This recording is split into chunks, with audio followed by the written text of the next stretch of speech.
Good morning. Welcome to a Tuesday morning edition of Mornings with Stanley. Got Stanley right here. Lucy's in the other room. I'm running late today, as usual. Had a nice walk. Ran into other dogs. As soon as I got home, I ran into somebody I know from church walking her dog. And I think part of the reason that the dogs kind of may not respond, probably, A, they're better trained, or their trainers, their owners know better what to do with them, and they only have one dog.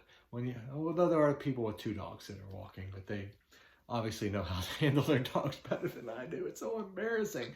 And I think people, Stanley's such a big dog, so I think they just think he's mean, but he's not. He just wants to play.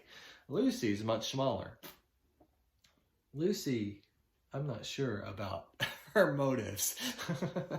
She might be a little meaner. She's got that chow in her, but I don't know that she would act the same if Stanley wasn't with her. She feels comfortable with Stanley being right there. And Stanley, of course, is pretty big. So I don't know. I'm thinking maybe I ought to start walking them one at a time. But where am I going to get all the time to do that? I rode for 55 minutes today. Feels good.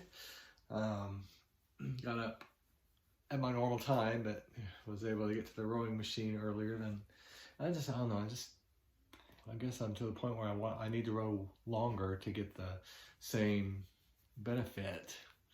So I'm probably going to be ending up rowing between 50 minutes and an hour every time I row. But I'm going to probably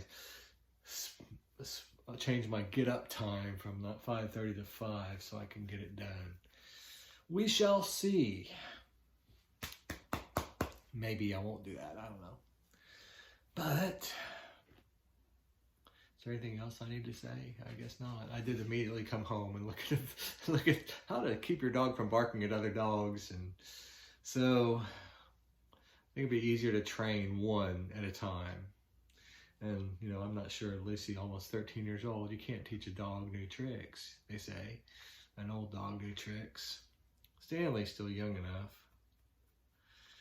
But I just don't know. Stanley, I wish you would behave. Down, down, down, down. Good boy, good. Down, down, down, down, down, down, down, down, down, down. Yes, good. Stay there while I read, and then I won't have to kick you out of the room.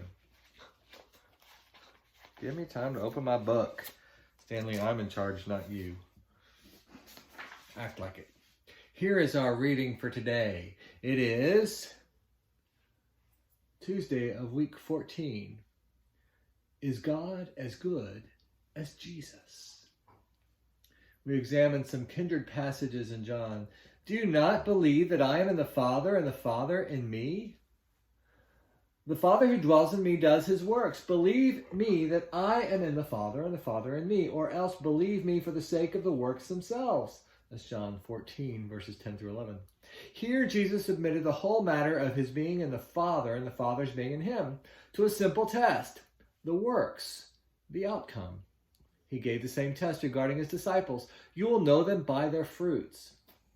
The outcome was a criterion. There is no higher test. The outcome in every case and everything is the criterion. You do not gather figs from thistles nor grapes from thorns. The manifestation is the revelation of the inner nature.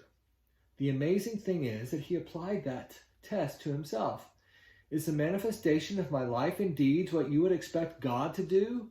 As you look up through my deeds to God, what kind of God do you see? Is the kind of God you'd like to see in the universe the kind of God you are seeing through my deeds, my works? No more searching test concerning both Jesus and God could be applied than that. How does Jesus come out?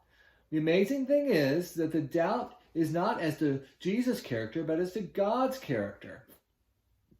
Is God as good as Jesus? If God is as good as Jesus, then God is a good God and trustable. Nothing higher can be said of God than to say that he is a Christ-like God. The highest adjective descriptive of God or people in any language is the adjective Christ-like. So Jesus came out of his own test with flying colors. The standard works for God and people are the works seen in Jesus. This is no snap judgment. It is a judgment of the testing ages. I'm about to sneeze. Excuse me.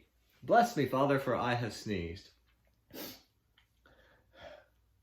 Should have done that. But anyway, Stanley's right here.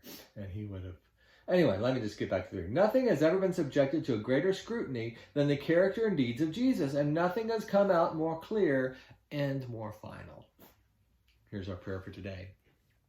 O blessed Redeemer, we thank you that the ages have sifted and have tested you, and you have come out pure gold. I say pure gold, but pure gold is impure alongside the purity of your character. You judge our standards, for you are standard. I thank you. Amen. Here's your affirmation for the day. Jesus is an ultimate in character for God and humanity. Jesus is Lord.